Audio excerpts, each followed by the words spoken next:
And we're live. So, good day, Albert. How are you doing today? I'm good. I'm good. Good afternoon. It's coming to the end of the week, Neil.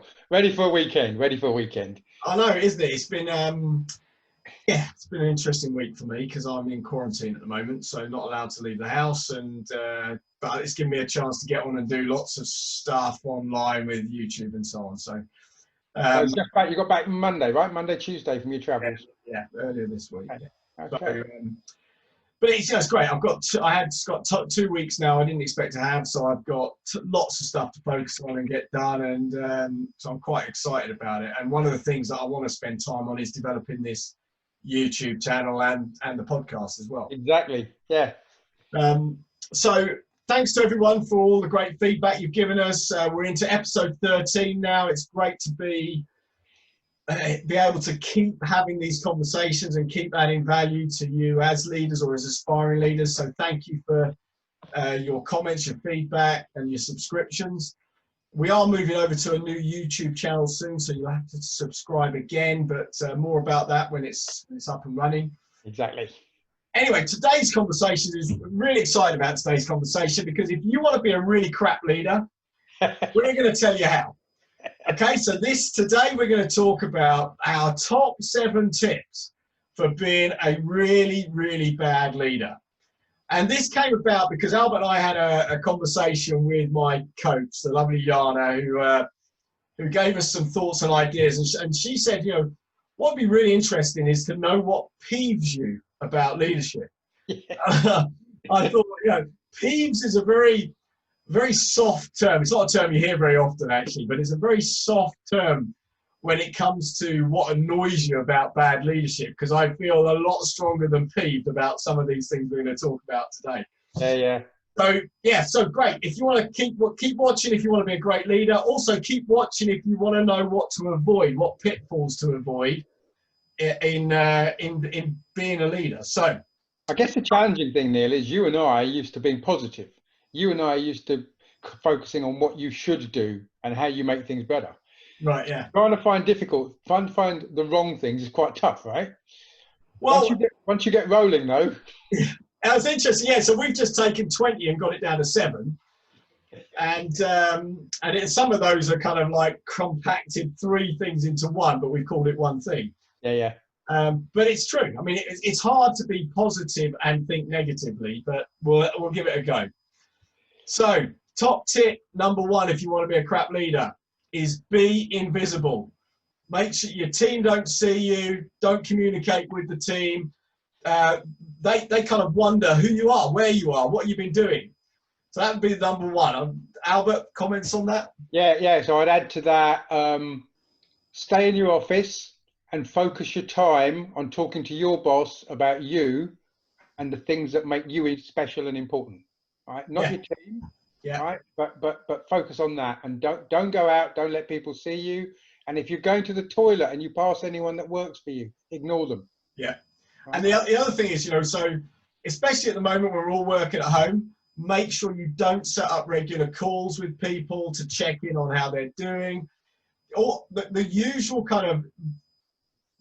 I work with a company who one of the people I work with said to me, I've been in lockdown for 3 months and I haven't heard from my boss once.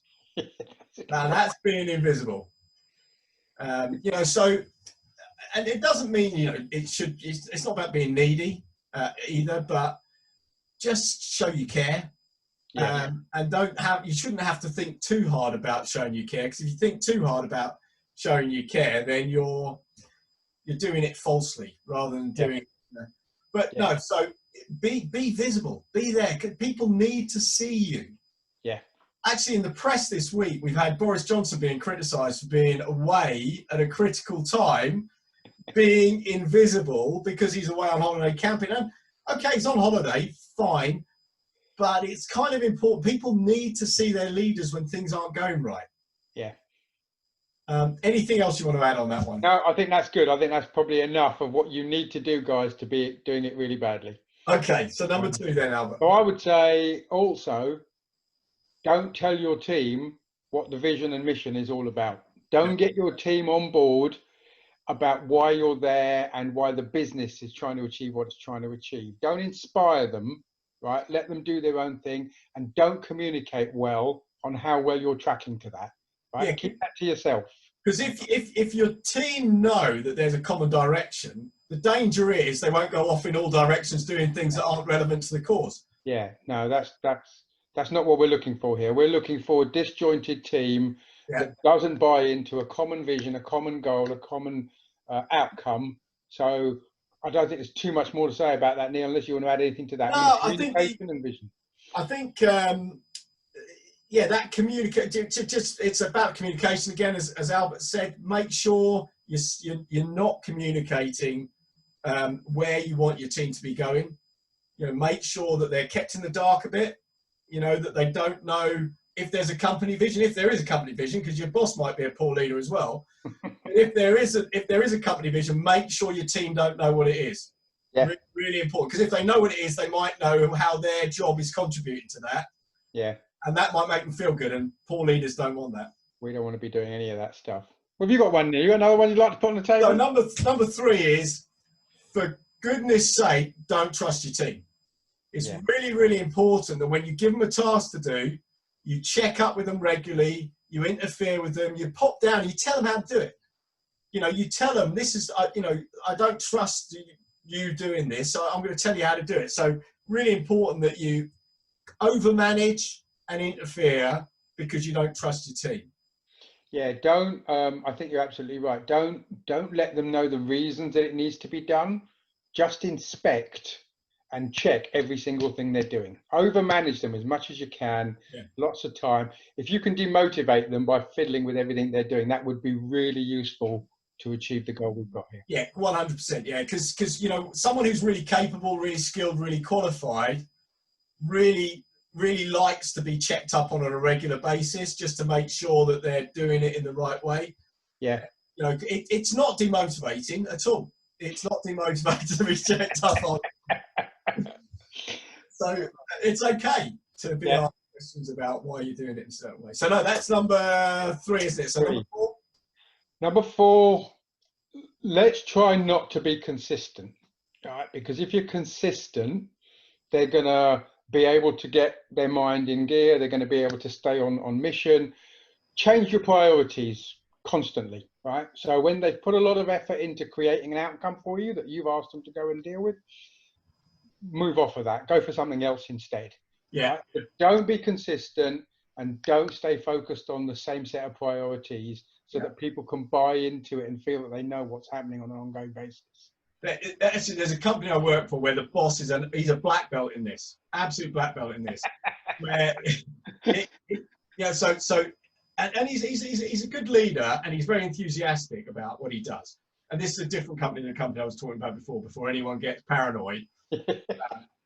No, but this guy's brilliant at coming up with a really good idea on Monday and getting the whole team focused on lots of work and action around that idea on Monday. And they come back on Tuesday and go, right, we did all that work. He said, oh, no, that's not important anymore. Now what I need you to do is focus on this because I had this idea overnight or I read this in the paper. Yeah. So that inconsistency is really key if you want to be a poor leader. And just that, you know, what was important today can't be important tomorrow, right? Yeah. So you've got to keep changing your priority. That's really key. Yeah. So number 5, and this is really real passion for us because we've seen this in great poor leaders. We've seen this consistently, is that aggressive leadership style. So make sure you blame your team. If something doesn't go right, it's their fault. They screwed up. It's not your fault. They didn't do a good enough job. They didn't have the right skills. It was their fault, not your fault. Make sure you're blaming them. And also, make sure you personally don't take any ownership for anything that goes wrong. Yeah. It definitely can't be your fault. It has to be the team's fault. Yeah, well, look, they come to work every day to screw up, right? That's what they're there. They're just here to collect the money, right? They're not here to add value to our business, right? Correct, so yeah. You've got to remember that. Also, I think it's worth having some really unreasonable demands and expectations on them. If you really want to be a poor leader, I agree, yeah. Yeah. You know, get them to meetings that they don't need to be at, spend a lot more time on things that are when they've done some work, get them to do extra work on that. Just be unreasonable in your request. And by the way, right, this is not about working 9 to 5. This is about you're committed to this job. Yeah. You're on call every time I need you. All right. Exactly. So, make sure you set meetings in personal time. Make sure you expect your team to work in the evenings. Set meetings on a Sunday. Make sure that, and if they don't turn up, what kind of commitment is there to your business? Yeah. If they're not there. So, yeah, really, really important as a poor leader that you set unreasonable expectations and you encroach on people and you don't respect people's personal time and personal space. Excellent. Yeah. So let's go for number 6, right? Because in number 6, from what we just talked about in number 5, there's going to be some situations that are going to come up there that are difficult conversations that need to be had. Don't have them. No. Right? Avoid those difficult conversations, right? Because some of those conversations could actually help your employee improve. They can help them develop. They can help the business get better. And it deals with the root causes, right? Don't do that, right? Deal with symptoms. Stand to the side of anything difficult. Don't be brave, right? For goodness sake, as a leader, don't be brave or courageous, right? You've got to be, to be a really, really poor leader, you've got to make sure that if you've got a poor employee, for example, you're not dealing with that poor employee. You're moving them to another department. Yep. You make sure, someone else deals with them, not you. Good call. Make sure and sell them to the other department as being a fantastic employee. Don't deal with it. And if the team has a problem, just avoid the topic. It'll go away eventually. Don't worry about it. It'll go away. Don't try and take it head on. Yeah, what we could do is we can bring in the invisible bit, right? We could just stay out the way.